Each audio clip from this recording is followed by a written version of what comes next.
يعني انا ما بعرف اقرص كبه حتى حطيتوني على جنب الكبه. سلامتك امسكي، انت اشطر وحده فينا. ايه والله الكبه بتطلع من تحت ايديكي مثل المرهم. البركه فيكي عزم اكثر منا.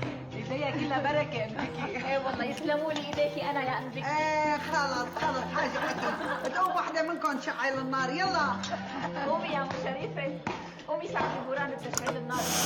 حاضر يا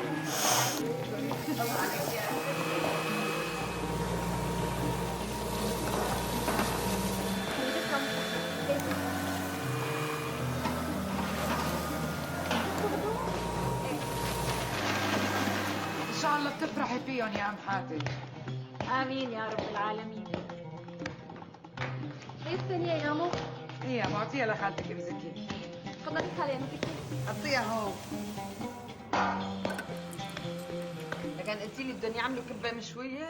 ايه تقبريني امزكي شارت عليها قال مشان سعاد خانم تطلع من حالتها ولانه خلصت العده يا بعدي. يا الله شو جا على بالي كبه مشويه. تقبري عيوني بكره بساوي لك اياها. بس من تحت ايدين مرت عمي اطيب. شو هالحكي وليه؟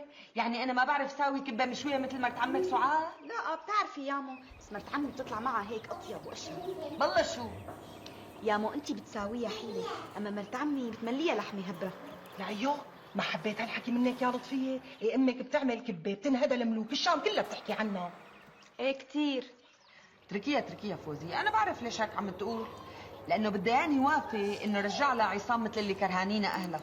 ولك بدك ترجعي لعنده لا قدر ولا قيمه، وبدك تعيشي مع ضره مشرشحه مثل امها.